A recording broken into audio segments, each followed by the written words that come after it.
سر آپ اچھے ادیب، شاعر، عالم کی زبان پہ یہ گلہ سنتے ہوں گے، کرب آگہی اور پھر احساس تنہائی.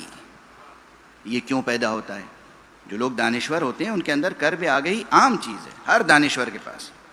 اور تنہائی کا احساس، اپنے گھر میں تنہا انسان اپنے کو محسوس کرتا ہے، اپنے قوم قبیلے میں تنہا محسوس کرتا ہے، اپنے شہر میں تنہا محسوس کرتا ہے. عموماً خود کو غریب شہر کہتا ہے. غریب شہر یہاں غریب بمانا مفلس نہیں ہے، غریب یعنی اجنبی. سمجھتے ہیں آپ؟ غریب کے کم سے کم دو معنی آپ کو واقف ہونا چاہیے. غریب یعنی اجنبی، جسے آپ نہیں پہچانتے وہ غریب ہے. مفلس کو ہم لوگ غریب کہنے لگے اردو والے. عربی میں غریب کے معنی اجنبی. آپ جب اپنے 8ویں امام کو سلام کرتے ہیں تو کیا کرتے ہیں؟ السلام علیکہ یا غریب الغرباء. ہائے وہ امام جس کو دنیا نے پہچانا نہیں، دنیا کے لیے اجنبی رہ گئے. نہ کہ نعوذ باللہ مفلس تھے. واضح ہے، غریب یعنی اجنبی. تو وہ غریب شہر کہتا ہے ایک شاعر یا ادیب اپنے کو. غریب شہر سخنہائے گفتنی دارد، مشہور مصرع، مشہور شعر ہے. یہ کرب آگہی اور تنہائی جو پیدا ہوتا ہے یہ علم کی وجہ سے پیدا ہوتا ہے. جتنا انسان میں علم پیدا ہوگا وہ تنہا ہوتا چلا جائے گا، اور جاہلوں کی جاہلانہ حرکت سے بیزاری کا اظہار کرے گا.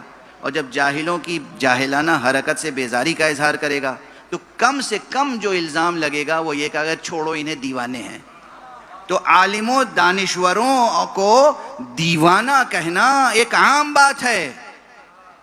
اسی طرح بہلول تھے جو اپنے وقت میں دیوانے کہلاتے تھے. دنیا انہیں دیوانہ سمجھتی تھی تو وہ بھی بیٹھ کے پھر بچوں کے ساتھ کھیلتے تھے، کیونکہ بچے ہوتے ہیں معصوم. بچے سیاست نہیں جانتے، بچے معصوم ہوتے ہیں. بچوں کی عام مسکراہٹیں فریب کارانہ مسکراہٹیں نہیں ہوتی.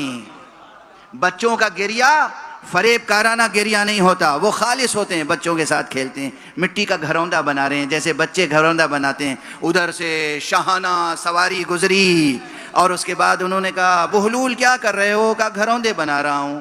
کہا کتنے میں بیچو گے؟ کہا قیمت دے نہیں سکتی آپ، یا دے نہیں سکتے آپ. اب وہ واقعہ جو ہے آپ حضرات برابر سنتے رہتے ہیں کہ پہلے دن تو انہوں نے سستا دے دیا کیونکہ معلوم تھا خریدنے والا کچھ اہل ولایت ہے. جانتے تھے کہ باطن شناس تھے، جانتے تھے کہ بھئی یہ نیک ہے، یہ اہل خیر ہے، دست کرم رکھنے والی یہ خاتون ہے، محب اہل بیت ہے. اب دے دیا. اور اس کے بعد دوسرے دن جب ان کے شوہر نے، جو کہ سلطنت کے مالک تھے، حاکم تھے، بادشاہ تھے، خلیفہ تھے، اور انہوں نے خواب دیکھا اور اس کے بعد تشریف لائے اور دوسرے دن پھر پوچھا بہلول کیا کر رہے ہو؟ کہا گھروندے بنا رہا ہوں. کہا بیچو گے؟ کہا بیچوں گا. کہا کتنے میں؟ اب جو جواب ہے وہ مشہور ہے. کہا یہ کیا تفاوت؟ وہی پرائس، ویلیو اور پرائس، ویلیو اور پرائس. کہ بھئی کل تو تم نے بہت سستا دیا تھا، آج؟ کہا انہوں نے ایمان بالغیب پر لیا تھا، تم دیکھ کے آ رہے ہو.